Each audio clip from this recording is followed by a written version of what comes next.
Assalamualaikum warahmatullahi wabarakatuh. Perkenalkan nama saya Eka Wahyuni. Nomor induk mahasiswa 501142963. Tempat tugas SDN 13 Mentok Bangka Barat Kepulauan Bangka Belitung, UT daerah Pangkal Pinang.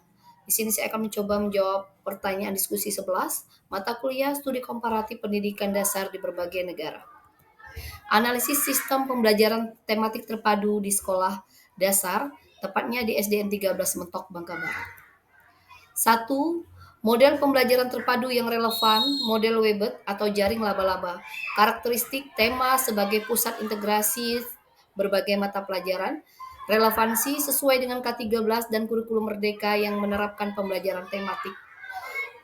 Contoh implementasi tema kekayaan negeriku mengintegrasikan bahasa Indonesia, matematika, IPA, IPS, dan SBDP dengan konteks lokal, Timah dan Lada Putih Bangka Barat.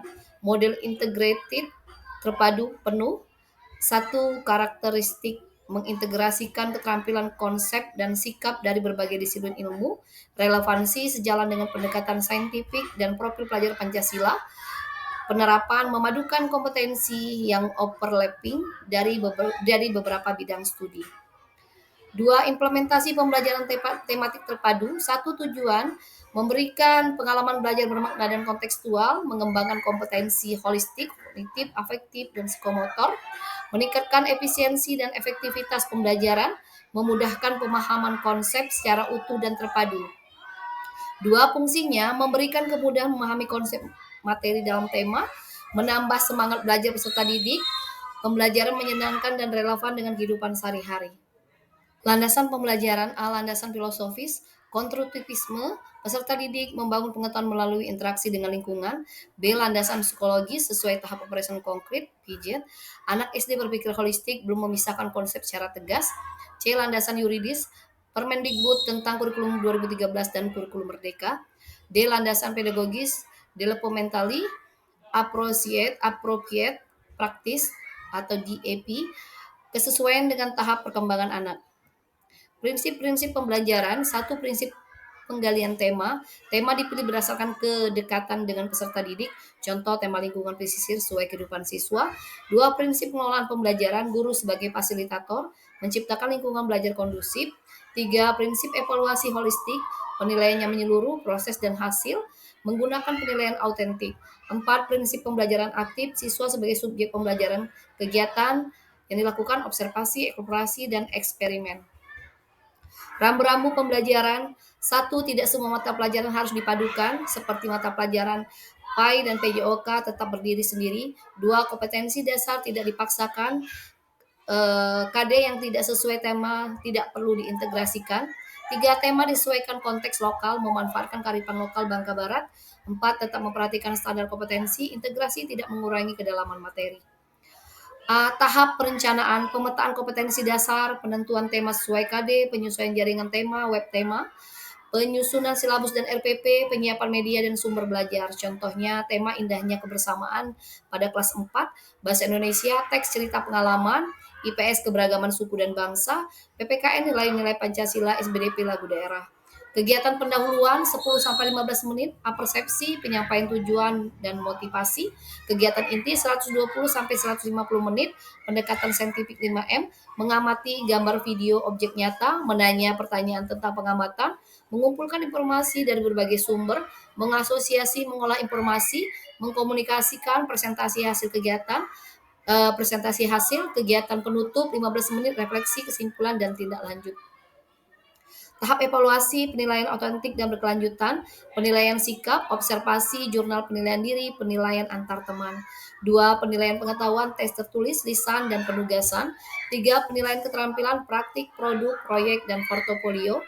Tools, aplikasi rapor digital untuk pengelolaan nilai holistik. Tiga, perbedaan kurikulum 2013 dan kurikulum merdeka. A, struktur kurikulum.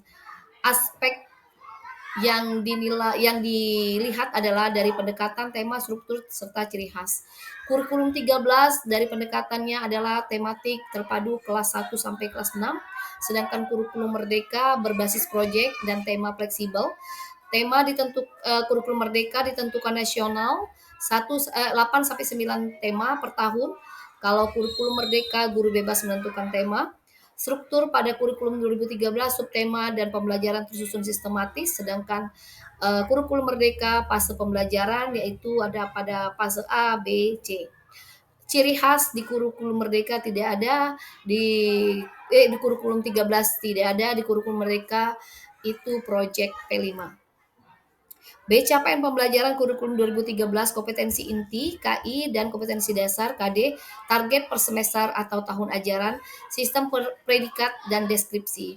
Kurikulum Merdeka, capaian pembelajaran CP per fase 2 tahun. Tujuan pembelajaran TP dan alur tujuan pembelajaran ATP disusun oleh guru. Fokus pada kompetensi esensial, ruang diferensiasi pembelajaran.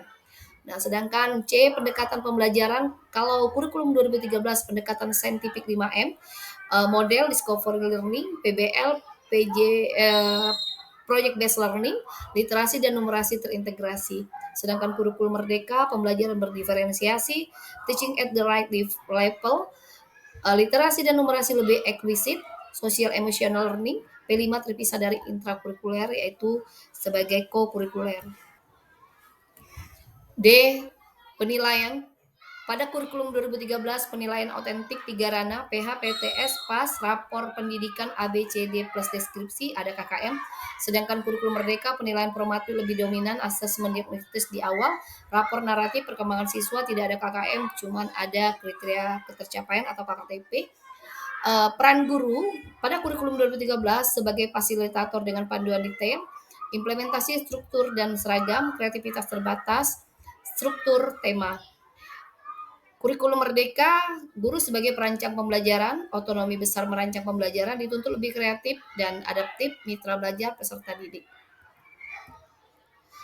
Implementasi di SD 13 Mentok Bangka Barat, status implementasi K13 berakhir pada tahun 2020 karena SD 13 tidak menggunakan kurikulum K13 itu pada tahun 2021 karena sudah menggunakan kurikulum Merdeka yang diimplementasikan dari kelas 1 sampai kelas 6 karena kepala sekolah saya di SD 13 Mentok mempunyai inisiatif untuk menerapkan kurikulum Merdeka tidak secara bertahap tapi langsung dari kelas 1 sampai kelas 6.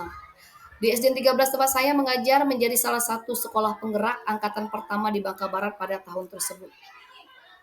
Pengalaman kurikulum 2013, kelebihan perencanaan mudah, buku guru siswa tersedia, pembelajaran terstruktur dan sistematis. Tantangannya adalah sulit mengontekstualisasikan dengan kondisi lokal, beban administrasi tinggi. Contoh, tema kayanya negeriku dikaitkan dengan timah dan lada putih Bangka Barat. Pengalaman kurikulum Merdeka, kelebihan fleksibilitas tema sesuai konteks lokal, pembelajaran lebih bermakna, P5 memberikan pengalaman otentik, asesmen lebih sederhana. Tantangan waktu adaptasi guru harus lebih kreatif menyusun ATP dan modul ajar, bahan ajar belum selengkap K13, perlu sosialisasi intensif ke orang tua. Contoh proyek P5, Aku Sayang Bumi, kelas 2, tema lingkungan pesisir Mentok. Kegiatan 1, observasi kebersihan pantai, wawancara nelayan tentang dampak sampah plastik, kampanye kebersihan atau poster dan drama, pembuatan tempat sampah dari bahan bekas, dimensi profil pelajar Pancasila, beriman bertawakal kepada Tuhan Yang Maha Esa, kebinekaan global, bergotong royong, mandiri, bernalar kritis, tak kreatif. Strategi transisi, pelatihan berkala melalui komunikasi belajar atau kombel, pendampingan dari pengawas dan koordinator IKM, berbagi praktik baik antar guru, pemanfaatan platform Merdeka Mengajar, pelibatan komite sekolah dan orang tua. Kesimpulan, poin kunci model relevan, Webet dan integrate sesuai karakteristik pembelajaran tematik di Indonesia, implementasi sistematis, perencanaan, pelaksanaan, evaluasi dengan landasan filosofis, psikologis, yuridis, dan pedagogis. Perbedaan utama, K13 lebih struktur, kurikulum mereka lebih fleksibel dengan penekanan pada diferensiasi dan P5. Transisi memerlukan adaptasi, pelatihan berkelanjutan, dan dukungan berbagai pihak. Esensi sama, kedua kurikulum bertujuan mengembangkan kompetensi peserta didik secara utuh dan holistik. Berikut daftar pustaka yang saya dapatkan dalam menjabarkan diskusi 11 tadi. Sekian paparan dari saya. Akhir kata saya ucapkan wassalamualaikum warahmatullahi wabarakatuh. Terima kasih.